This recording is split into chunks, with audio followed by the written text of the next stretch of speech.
मानवी इतिहासाच्या पटलावर असे काही मोजकेच महापुरुष होऊन गेले ज्यांनी जगाचा नकाशा आणि संस्कृतीचा प्रवाह कायमचा बदलून टाकला. चंगेज खान हे असेच एक नाव आहे ज्याच्या नुसत्या स्मरणानं एकेकाळी युरोप पासून आशियापर्यंतची साम्राज्य थरथर कापत असायची. तो केवळ एक आक्रमक नव्हता, तर तो विखुरलेल्या रानटी समजल्या जाणाऱ्या भटक्या टोळ्यांना एकत्र आणून जगातील सर्वात मोठे सलग भूसाम्राज्य निर्माण करणारा एक अलौकिक सेनानी होता. 13व्या शतकात जेव्हा दळणवळणाची कोणतीही आधुनिक साधने उपलब्ध नव्हती, तेव्हा घोड्यांच्या टापांच्या आवाजात त्याने आशिया आणि युरोप खंडांना जोडले. चंगेज खानची ही कथा रक्ताची, संघर्षाची, बुद्धिमत्तेची आणि एका अशा जिद्दीची आहे जी आजही जगातील लष्करी शाळांमध्ये अभ्यासाचा विषय ठरते. हीच कथा आज आपण पाहूया. त्याआधी चॅनलला सबस्क्राईब करा आणि व्हिडिओ शेवटपर्यंत नक्की बघा. नमस्कार, मी ऋतुजा आणि तुम्ही पाहताय थेट वास्तव. तत्पूर्वी जे विद्यार्थी कोणत्याही फॅकल्टीमधून ग्रॅज्युएशन करत असतील आणि ज्यांचं स्वप्न आय टी क्षेत्रातील सर्वोच्च कंपनीमध्ये लाखोचं पॅकेज मिळवायचं आहे, त्यांनी स्क्रीनवरती दिलेल्या नंबरवरती कॉन्टॅक्ट करा.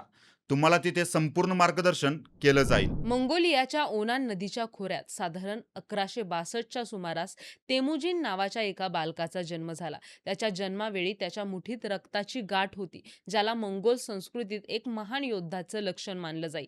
त्याचे वडील एसुगेई हे कियात टोळीचे प्रमुख होते. मात्र तेमुजीन 9 वर्षाचा असताना त्याच्या वडिलांना शत्रू असलेल्या तातार टोळीने विष देऊन ठार मारले. वडिलांच्या मृत्यूनंतर तेमुजीनच्या आयुष्याला भीषण वळण मिळाले. त्याच्याच टोळीतील लोकांनी त्याला आणि त्याच्या आईला होयलुनाला वाऱ्यावर सोडून दिलं. कडाक्याची थंडी, अन्नधान्याचा अभाव आणि शत्रूंच्या सततचा पाठलाग यात तेमुजीनचे बालपण गेले. एकदा तर त्याला शत्रू टोळीने पकडून गुलाम बनवले होते आणि त्याच्या गळ्यात लाकडी जोखड घातले होते, पण तिथूनही तो निसटला. याच संकटांनी त्याला शिकवले की जगात टिकायचे असेल तर दया नाही, तर ताकद आणि बुद्धी महत्वाची आहे. तरुण तेमुजीनने हळूहळू आपली शक्ती गोळा करायला सुरुवात केली. त्याने आपल्या वडिलांचा जुना मित्र ओंग खान आणि आपला रक्ताचा भाऊ जमुखा यांच्याशी युती केली. मात्र सत्तेच्या संघर्षात पुढे जमुखा हाच त्याचा सर्वात मोठा शत्रू बनला.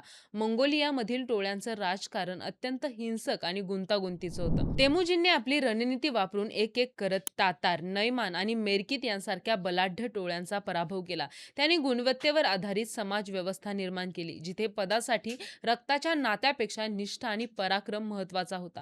1206 मध्ये ओनान नदीच्या काठी सर्व मंगोल टोळ्यांची एक मोठी सभा भरली. तिथे त्याला सर्वानुमते मंगोलियाचा सर्वोच्च नेता घोषित करण्यात आलं आणि त्याला चंगेज खान हे नाव देण्यात आलं. चंगेज खानने पारंपरिक युद्ध पद्धतीत आमूलाग्र बदल घडवून आणले. त्याचे सैन्य हे जगातील सर्वात गतिमान सैन्य होते. प्रत्येक मंगोल सैनिकाकडे 5-6 घोडे असायचे, ज्यामुळे ते न थांबता शेकडो मैल प्रवास करू शकत. त्याने आपल्या सैन्याची विभागणी 10, 100, 1000 आणि 10,000 अशा गटांमध्ये केलेली होती, ज्यामुळे नियंत्रण सोपे जाई. मंगोल धनुर्धारी घोड्यावरून गतीने धावतानाही अचूक बाण मारण्यात पटाईत होते. चंगेज खानने सायकोलॉजिकल वॉरफेअरचा वापर मोठ्या प्रमाणावर केला. जर एखाद्या शहराने प्रतिकार केला तर तो शहराचा पूर्ण नाश करत असे, जेणेकरून पुढच्या शहराला भीती वाटेल. पण जर कोणी शरण आले तर तो त्यांना संरक्षण आणि धार्मिक स्वातंत्र्यही देत असे. त्यांनी चीनी अभियंत्यांकडून वेढ्याची यंत्रे म्हणजे सीज इंजिन बनवून घेतली होती, त्यामुळे तो मोठ्या किल्ल्यांच्या भिंतीही सहज पाडू शकत होता. मंगोलियाला एकत्र केल्यानंतर चंगेज खानचे लक्ष चीनकडे वळले. त्या काळी चीन अनेक राज्यात विभागलेला होता. त्याने प्रथम क्षिया आणि नंतर बलाढ्य जीन साम्राज्यावर आक्रमण केले. चंगेजच्या सैन्याने चीनची महान भिंत निकामी ठरवत बीजिंग शहरावर ताबा मिळवला. त्यानंतर एका व्यापारिक वादातून ख्वारिखाम साम्राज्याचा इराण, उझबेकिस्तान, तुर्कमेनिस्तान शहराने चंगेज खानच्या दूतांची हत्या केली. ही चंगेज खानच्या आयुष्यातील सर्वात मोठी चूक ठरली. संतप्त चंगेज खानने मध्य आशियावर वादळासारखं आक्रमण केलं. समरकंद, बुखारा आणि मर्व यांसारखी त्या काळातील सुसंस्कृत शहरे धुळीला मिळवली गेली. या मोहिमेमुळे मंगोल साम्राज्याचा विस्तार कॅस्पियन समुद्रापर्यंत झाला. चंगेज खान केवळ विध्वंसक नव्हता, त्याच्या विजयामुळे संपूर्ण आशियामध्ये शांतता प्रस्थापित झाली होती, ज्याला इतिहासकार पॅक्स मंगोलिका म्हणतात. त्याने प्राचीन रेशीम मार्ग म्हणजे सिल्क रोड पुन्हा सुरक्षित केला होता. त्यामुळे चीनमधील कागद, बारूद आणि छपाईचे तंत्रज्ञान पश्चिमेकडे पोहोचले, तर पश्चिमेतील औषधे आणि खगोलशास्त्र पूर्वेकडे आले. त्याने जगातील पहिली कार्यक्षम टपाल व्यवस्था सुरू केली, जिथे घोडदळ दूतांच्या माध्यमातून संदेश अतिशय वेगाने पोहोचवले जाते. यामुळे व्यापार वाढला आणि जगाचा आर्थिक चेहरामोहरा बदलला. तो स्वतः निरक्षर होता, तरीही त्याने शिक्षणाचे महत्त्व ओळखून उईघुर लिपीचा वापर मंगोल भाषा लिहिण्यासाठी अनिवार्य केला. चंगेज खानने आपल्या साम्राज्यासाठी यासा नावाचा एक कडक कायदा कायदे संग्रह तयार केला होता. या कायद्यानुसार चोरी, व्याभिचार आणि खोटेपणा याला फाशीची शिक्षा होती. मात्र धार्मिक बाबतीत तो अत्यंत सहिष्णू होता. त्याच्या दरबारात ख्रिश्चन, मुस्लिम, बौद्ध आणि इतर धर्माचे विद्वान एकत्र बसून चर्चा करत असत. त्याने कधीही कोणावर मंगोल धर्म लादण्याचा प्रयत्न केला नाही. त्याने कलाकारांना, कारागिरांना आणि विद्वानांना युद्धात मारले नाही, तर त्यांचा सन्मान केला. त्याच्या या धोरणामुळे इतके विशाल आणि वैविध्यपूर्ण साम्राज्यही टिकून राहिलं. 1227 मध्ये चीनमधील एका मोहिमेदरम्यान चंगेज खानचा मृत्यू झाला. त्याच्या मृत्यूचं नेमकं कारण आजही गूढ आहे. काही जण म्हणतात तो घोड्यावरून पडून जखमी झाला, तर काही म्हणतात तो आजारी होता. पण त्याच्या मृत्यूनंतरची घटना अधिक आश्चर्यकारक आहे. त्याच्या इच्छेनुसार त्याचे थडगे गुप्त ठेवण्यात आले. असं म्हटलं जातं, त्याच्या अंत्ययात्रेत सहभागी झालेल्या हजारो सैनिकांना मारून टाकण्यात आलं. त्याच्या समाधीवर हजारो घोडे धावून जमीन सपाट करण्यात आली, जेणेकरून कोणालाही त्याचा पत्ता लागू नये. आजही आधुनिक तंत्रज्ञानाचा वापर करूनही चंगेज खानची कबर सापडलेली नाही.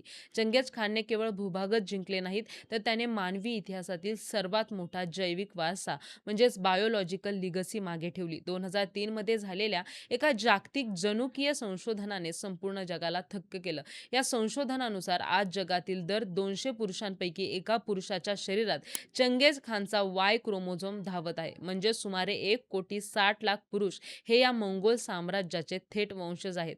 हा केवळ योगायोग नाही, तर त्याच्या अफाट सत्तेचा परिणाम आहे. चंगेज खान आणि त्याच्या मुलानातवांनी आशियापासून युरोपपर्यंत राज्य केले. राजघराण्यातील व्यक्तींना त्या काळी अनेक विवाह करण्याची मुभा असल्याने त्यांचा वंश वेगाने विस्तारला. एखाद्या व्यक्तीचा प्रभाव त्याच्या मृत्यूनंतरही शेकडो वर्षांनीही कोट्यावधी लोकांच्या रक्तामध्ये जिवंत असणं ही विज्ञानातील आणि इतिहासातील सर्वात आश्चर्यकारक घटना मानली जाते. चंगेज खानने शून्यातून विश्व निर्माण केले. त्याने जगाच्या लोकसंख्येचा मोठा भाग आपल्या प्रभावाखाली आणला. जरी त्याच्या आक्रमणात लाखो लोकांचे प्राण गेले असले, तरी त्याने दिलेली प्रशासकीय व्यवस्था आणि जागतिक व्यापाराची दृष्टी यामुळे आधुनिक जगाचा पाया रचला गेला. तो एक असा योद्धा होता ज्याने गरिबीतून बाहेर पडून जगाचा नकाशा आपल्या तरवारीच्या टोकावर लिहिला. मंगोलियासाठी तो आजही दैवत आहे, तर जगासाठी तो एक न उलगडणारं कोडं. त्याचं नेतृत्व, शिस्त आणि जिद्द ती आजही प्रत्येकासाठी प्रेरणादायी ठरू शकते. यावर तुम्हाला काय वाटतं हे कमेंट बॉक्समध्ये नक्की सांगा आणि व्हिडिओ आवडल्यास व्हिडिओला लाईक करा, शेअर करा आणि सबस्क्राईब करायला विसरू नका.